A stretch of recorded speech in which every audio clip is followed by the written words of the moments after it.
Today on The Hobbyist, we're going to be going over turbochargers. In the next 7 minutes, you're going to learn how a turbocharger works and gain the knowledge you need to install one yourself. You may want to install a turbocharger because you love hearing this sound, but they actually do a lot more than that. Simply put, a turbocharger is just an air pump powered by your exhaust to force more air into your engine. And we all know, if you can get more air into your engine, you can get more power, right? In a naturally aspirated engine, this is an engine with no turbos or superchargers. It pulls air in by creating a vacuum while the piston goes down. This, however, has limited power as it can only pull the air in at the atmospheric pressure, whereas a turbocharger can condense it to higher pressure. Now we're going to move on to the install. We're going to start on the exhaust side and then we're going to move into the intake side. We're going to take you through and we're going to tell you what each piece does, or at least the basics of what they do. Starting with the exhaust manifold. Typically, you're going to have two main options to choose from for your exhaust manifold. You have the tubular or you have the cast. You're going to see tubular on higher end builds as it offers better flow and it reduces your turbo lag. However, it's going to break the bank for your average hobbyist. Our next option is going to be the cast exhaust manifold. And even though it's not as high end as the tubular, it'll be good for anything up to about 500 horsepower, and it's going to outlast almost every other part because these are designed to last forever. And it'll be adequate for most builds that you guys are going to be doing on the internet here, and it'll save you a ton of money that you don't need to spend. I'm talking about this. Once you've got the manifold installed, an extremely important next step is going to be to install your wastegate. A wastegate will limit the amount of boost being pushed to the turbo by redirecting any excess air out the exhaust, bypassing the turbo to avoid over boost. If you fail to install a wastegate during a turbo install, you'll have no control at all how much boost is being pushed through your motor, and inevitably you're going to blow that thing up.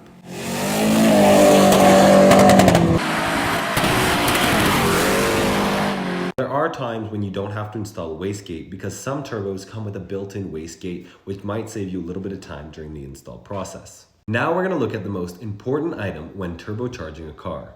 The turbo itself. When you're planning a turbo build, the turbo is the first thing that you need to start looking at. Not the first thing you install, but it's the first thing that you need to start looking at. If you get a turbo that's overpowered for all of your other parts, you're going to have nothing but issues.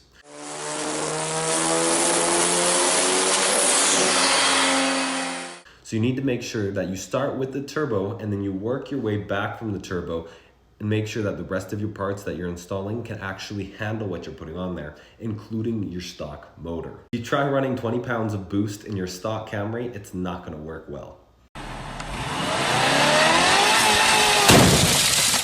And now that we've made it to the turbo motor install, the next most important thing is to ensure that you've got oil coming to your turbo. Oil me up, Daddy. It's dinner time, and I'm a little soup boy, chompa chompa. A turbo will rotate at 200,000 RPMs, or sometimes even in excess of 200,000 RPMs.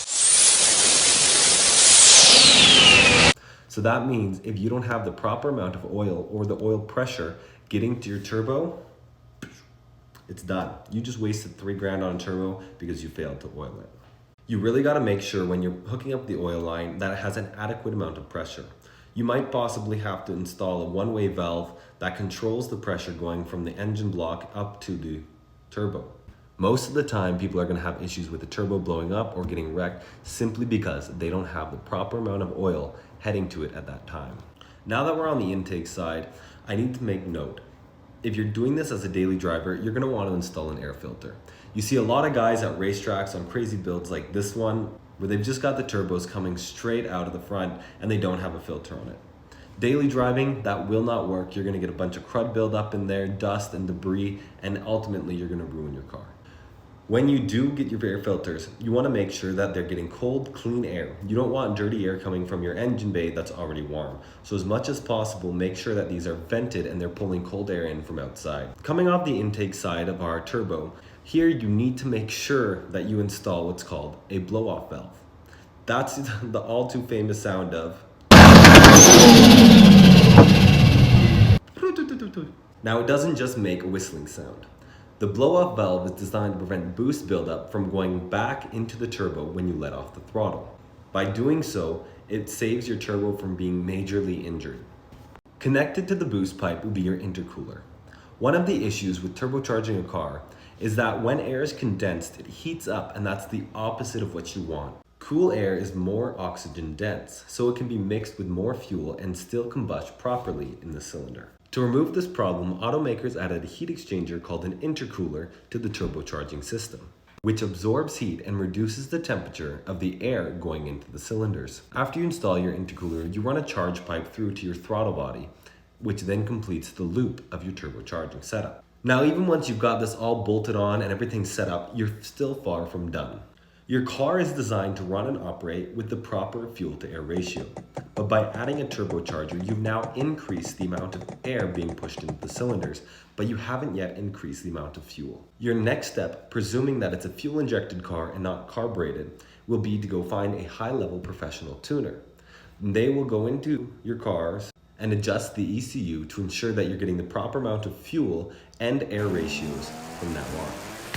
But you're still not done, because here's the problem.